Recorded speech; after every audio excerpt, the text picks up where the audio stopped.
Hi hello 12th മാച്ചിലേക്ക് വീണ്ടും സ്വാഗതം. ഈ ഒരു വീഡിയോ നമ്മുടെ പഞ്ചാബ് എഫ്സിക്കെതിരെയുള്ള മാച്ചിൻ്റെ, അതായത് 5-ാം തീയതി നടക്കാൻ പോണ മാച്ചിൻ്റെ ഒരു പ്രീ മാച്ച് ടോക്കാണ്. ഈ ഒരു മാച്ചിൽ നമുക്ക് കുറേ അഡ്വാൻറ്റേജുകളുണ്ട്. അതിൽ ഒന്ന് രണ്ട് കാര്യങ്ങൾ എന്താ വെച്ച് കഴിഞ്ഞാൽ, നമ്മുടെ ലൂക്ക മച്ചാൻ ഇല്ല.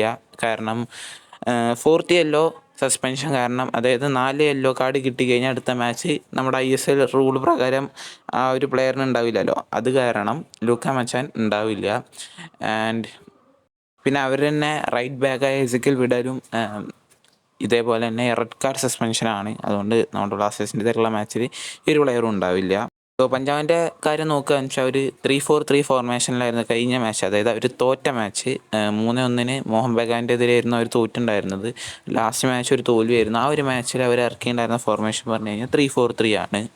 അതിലെ മെയിൻ ഫോർവേഡായിട്ട്, അതായത് സെൻട്രൽ ഫോർവേഡായിട്ടായിരുന്നു ലൂക്ക മച്ചാൻ കളിക്കേണ്ടായിരുന്നത്. കേരള ബ്ലാസ്റ്റേഴ്സിൻ്റെ എതിരുള്ള മാച്ചിൽ ലൂക്ക മച്ചാൻ എന്തായാലും ഉണ്ടാവില്ല. ആ സെൻട്രൽ ഫോർവേഡ് പൊസിഷനിൽ ഒന്നെങ്കിൽ ഒരു ഫോറിൻ പ്ലെയറും കൂടി അവരെ, അതായത് 4 ഫോറിൻ പ്ലെയേഴ്സ് കളിക്കുന്ന സമയത്ത് ബെഞ്ചിലിരിക്കുന്ന ആ ഒരു ഫോറിൻ പ്ലെയർ ആയിരിക്കും എന്തായാലും കളിക്കുന്നുണ്ടാവുക. അതായത് അവരുടെ തന്നെ വേറെ പ്ലെയറായ അസ്മിൻ സർജിക്കാവും ചിലപ്പോൾ സെൻട്രൽ ഫോർവേഡ് എന്ന പൊസിഷനിൽ കളിക്കുന്നുണ്ടാവുക. ബ്ലാസ്റ്റേഴ്സിൻ്റെ ഭാഗത്തേക്ക് നോക്കുകയാണെന്ന് വെച്ചാൽ, ബ്ലാസ്റ്റേഴ്സിന് ഒരു അഡ്വാൻറ്റേജ് പറയാൻ കാരണം ലൂക്ക മച്ചാൻ ഞാൻ നേരത്തെ പറഞ്ഞ പോലെ, പിന്നെ അതേപോലെ തന്നെ ഹോർമിപ്പാം തിരിച്ചു വരികയാണ്. ലൈനപ്പിലേക്ക് ഹോർമിപ്പാം വരാനുള്ള ഒരു ചാൻസ് കാണാനുണ്ട്. പിന്നെ അതേപോലെ തന്നെ കഴിഞ്ഞ മാച്ചിൽ നമുക്ക് ജംഷഡ്പൂരിൻ്റെ എതിരുള്ള മാച്ചിൽ നമ്മുടെ ലൂണടക്കമുള്ള ഡാനിഷ് ഫെറൂഖ് അങ്ങനെ കുറച്ച് പ്ലെയേഴ്സിന് യെല്ലോ കാർഡ് കിട്ടിയിട്ടുണ്ടെങ്കിൽ അവർക്ക് ഈ ഒരു മാച്ച് മിസ്സായിരുന്നു. പക്ഷേ അങ്ങനെ ആർക്കും യെല്ലോ കാർഡ് കിട്ടാത്തത് കൊണ്ടും, പിന്നെ ടീം നമ്മുടെ നല്ല ഫോമിലായതുകൊണ്ടും ആരും സസ്പെൻഷനോ കാര്യങ്ങളൊന്നുമില്ല. എന്തായാലും ഹോർമിപ്പാം തിരിച്ചു വരികയാണ്. അത് നല്ലൊരു പോസിറ്റീവ് ഇമ്പാക്റ്റ് തന്നെ ഉണ്ടാക്കും വിചാരിക്കാം.